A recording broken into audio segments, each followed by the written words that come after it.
Pemerintah dipastikan memperpanjang masa PPKM darurat hingga akhir Juli. Sejalan dengan kebijakan pemerintah pusat, sejumlah daerah mulai meningkatkan penyekatan di masa perpanjangan PPKM darurat jelang Hari Raya Idul Adha hingga 22 Juli nanti.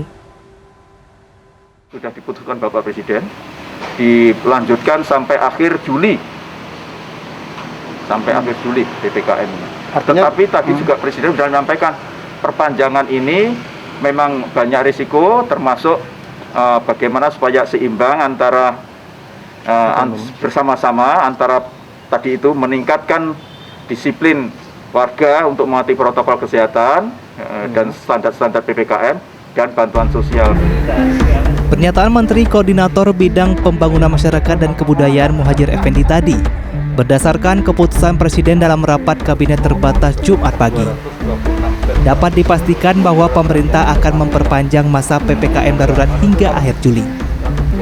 Bagi pemerintah, keputusan ini dinilai beresiko karena harus menyeimbangkan disiplin warga dalam mematuhi protokol kesehatan serta aturan PPKM darurat dengan bantuan sosial.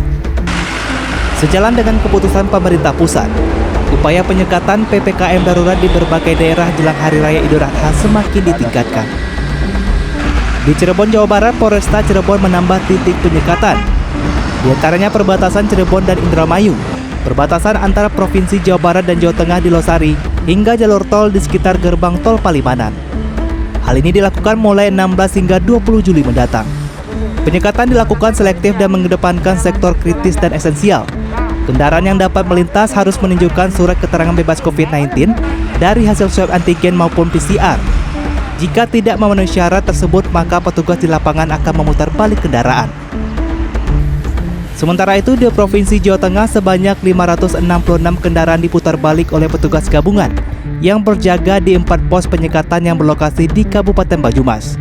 Dari pantauan di salah satu pos penyekatan di Jembatan Timbang Aji Barang, petugas menempelkan stiker khusus pada kendaraan pekerja sektor esensial maupun kritikal yang membawa dokumen persyaratan perjalanan lengkap. Kegiatan penyekatan pada tanggal 16 hingga 22 Juli setiap hari akan dilakukan selama 24 jam. Penyekatan dilakukan di 4 titik pintu masuk wilayah Kabupaten Banyumas, yakni Sukaraja, Aji Barang, Tambak, dan Wangon. Sementara di Jakarta, untuk mengendalikan mobilitas keluar masuk masyarakat di wilayah Jabodetabek, Jasa Marga Transjawa Tol Road menutup sementara tol layang Syekh Muhammad bin Zayed atau MBZ sejak hari ini hingga 22 Juli 2021 mendatang. Akses masuk tol layang dari dalam tol kota ditutup menggunakan water barrier dan dijaga petugas kepolisian serta petugas jasa marga. Selain itu, akses masuk dan keluar baik arah Cikampek maupun arah Jakarta ditutup. Penutupan ini dilakukan untuk mendukung perpanjangan masa PPKM darurat dalam mencegah penyebaran COVID-19 selama libur Idul Adha 1442 Hijriah. Tim Liputan CNN Indonesia.